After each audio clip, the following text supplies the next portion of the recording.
Hello YouTube, LJ Draco here. This is now going to be my Everest 3D Blu-ray review.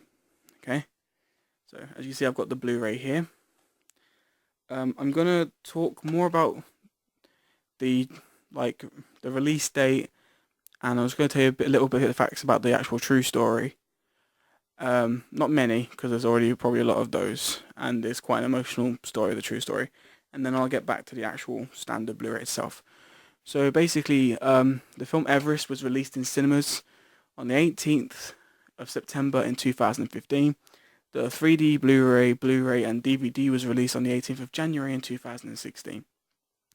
Now, as we all know, this story is based on an actual event that happened in 1996, and it is based on the real characters' names as well. The actual people who climbed Everest is based on them actual people. So we've got Jason Clarke from films such as uh, Death Race and Dawn of the Planet of the Apes, who is playing Robert Hall, who is the main leader who takes the people up to the mountain. We have Keira Knightley as Jan Hall, who is his wife, who is currently carrying his baby. Well, was at the time. Then you've got John Hawkes, who is playing Doug Hansen, who, if you know the actual story and have watched the film, he was quite an important person to a lot of school kids. You've got Sam Worthington from Avatar and Terminator Salvation. He played Guy Cotter, who was Robert Hall's secondary scout. He looked out for storms and looked out for trouble and gave advice when he needed it. Jake Gyllenhaal played Scott Fisher, who was an American mountain climber. And then you had Josh Brolin, who played Beck Weathers, who is currently a survivor, along with a lot of other people, but his is more of an emotional survival story, which I'll get to a bit later. The film was made in Universal Studios, which is quite a famous company for a lot of other films, such as a lot of the original horror classic films. Okay, and the score for Everest was done by Dario Marillier. If I pronounced that right, if I pronounced it wrong, I'm sorry. And basically, yeah, as I said, the film was just based on a true event that happened in 1996 on Mount Everest. And basically, as I said before, Beck Weathers was one of the survivors. This is the last true fact about the film, and then I'm going to get to the actual film itself. Beck Weathers was left behind due to the fact that they thought that he died. He was covered in snow. He had frostbite on his fingers and on his nose. He was also snowblind, and they thought that he had died. And what happened is the next morning he had actually managed to pick himself off the ground and walk himself down to the closest camp, in which eventually a helicopter came and got him, took him away. He had his nose removed, and at least his whole, I think it was his whole right hand that was removed, and he's missing his fingers and his thumb on his left hand. But basically, there was a lot of deaths in the actual real story. So for people who don't want to actually see or want to see the film but don't want to know, it's best that you actually skip this bit, as it's kind of spoilers. But I'm pretty sure everyone's already seen it anyway. But if you haven't, just skip ahead. I'm going to do. Okay, the deaths of the people in this film was Robert Hall. He dies of exposure on the South Summit. Then you had Scott Fisher, who died of exposure on the Southeast Ridge. You had Andy Harris, who fell off the Lost Face. You had Doug Hansen. He also fell due to his body just couldn't take it anymore, and he didn't want to drag Robert down when Robert was trying to save him. You had Anatoly Borkorev, who was helping Scott Fisher. He died a year later due to an avalanche. Then you had Lopsang Hongbo. He was a Sherpa. He died of an avalanche. And then the saddest part of this was there is a Chinese woman known as Yasuko Namba, and she had already climbed 6 summits, and she wanted to climb Everest as the seventh summit, and she died just after that. So, it was quite emotional. Um, but that is the true story behind it. Um, yeah, but other than that, let's get back to the Blu-ray and the 3D film. Now, the I haven't seen the standard Blu-ray yet. The first time watching this, I watched it on the 3D Blu-ray. All I know is it was a great film. It told the true story quite well from what I've read. There was no like, because I said Josh Brolin actually took a picture with Beck Weathers, and from what I've seen, there was no negative comments from him about how the story was portrayed. So I'm pretty sure done well. The 3D was really good. Its aspect ratio was 16:9 to 240:1. Um, I don't usually like films like that. I usually prefer films that engulf the whole screen. Um, but the 3D worked in that kind of that camera view. It kind of, it wasn't a gimmick 3D film. It was more of, if you was here, what you would have really seen the way it was. So it weren't like mountains pushing out of the TV. It was more like in depth. It was more like you could actually see more of the view of the mountains and the snow, and it was actually really good. Yeah, this is actually one of the best kind of true life based movies I've seen that's actually got me on edge.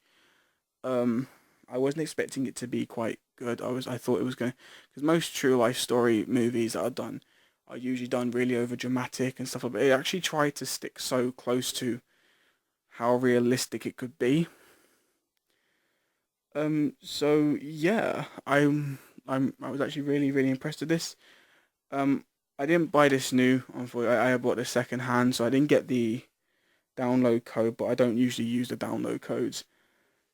Um, but yeah, this wasn't that bad. I think it was like £12 to purchase when I bought it, so it weren't too expensive. But I don't particularly like Jake Gyllenhaal. I liked him in Prince of Persia, but that was it. But he was quite the laid back kind of helper in this film, which was actually kind of cool. And the emotional story between Jan and Rob in the film, you kind of felt that real life pain. Like nothing. I don't think it will come ever close to how good that was. How good the real life story was. Their love between each other in real life, but you kind of felt a bit like shit. It was so like, because the bit that made it more convincing for me was, I know Keira Knightley is meant to be a good actress. She has done quite a lot, but what made it so convincing was, I'm not going to do too much into detail what scene, but there's a scene where she has to talk with Rob, and she's quite emotional, and you can actually see lots of tears, and you can also see, you know, when people cry so much, like dribble comes out of their nose. She made it so convincingly realistic to the point where she left that bit actually going like into her lips, as if like you would in real life when you don't care. You feel so emotional that you just don't give a shit. Like that was what made me kind of more intrigued in this movie.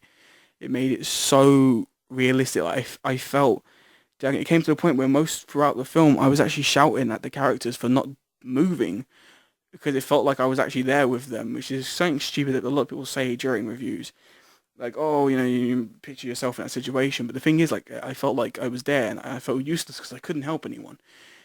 And it's that great of a film, um, which is actually really annoying because I didn't want to watch this to begin with. A lot of people told me it's one of the best 3D films out there. It's one of the best films out there at the moment. For 2015, it was one of the greatest films to come out, and I didn't want to watch it. I was like, no, I don't really feel like it. But then my mother turned around to me and said, "Oh, have you seen that film on the trailers? It looks quite good." So I thought I'd pick it up, and actually was really enjoyable. It was really, really good.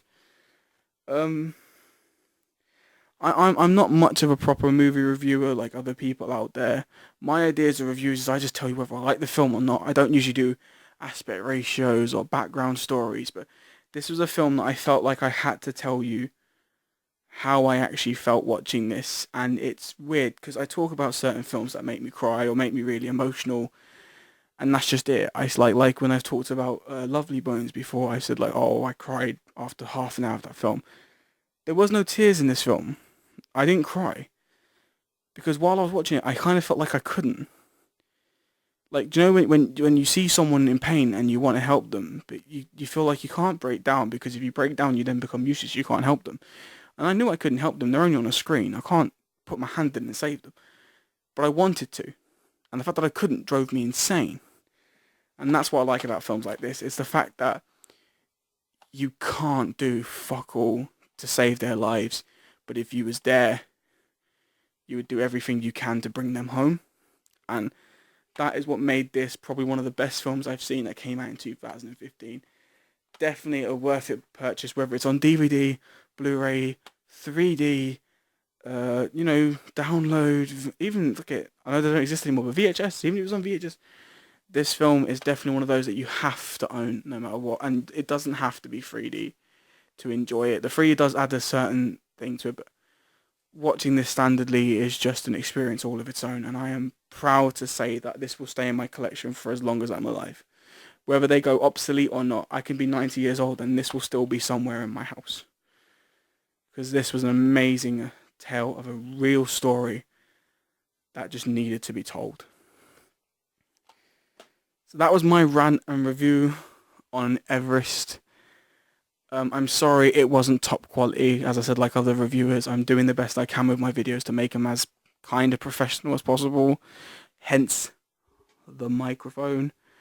But other than that, that's all I can actually do. I have got other reviews coming out soon. I'm definitely going to do a review on The Walk because, yet again, that is a film that I really, really, really enjoyed and wanted to give my opinions on that. So I'm going to spend the next 2 to 3 hours editing the past 2 videos that I've done tonight, which is a lot of editing. And hopefully by about 8, 9 o'clock in the morning, these should both be on their way to being uploaded. So once that is done, I can then relax. I'm going to put these videos up on Facebook, and I want you guys, if you don't want to subscribe to it, that's fine. Don't subscribe to my channel, it's not a problem. But the more views I get, the more confident I feel in doing more videos, and I want to do more videos. So, yeah, please just like, comment, and if you want to subscribe, I'll be grateful. And yeah, please check out my previous video that's going to be uploaded before this one, which is going to be my March and April collection Blu-ray update. Yeah, so thank you YouTube, and I will see you soon for a new video.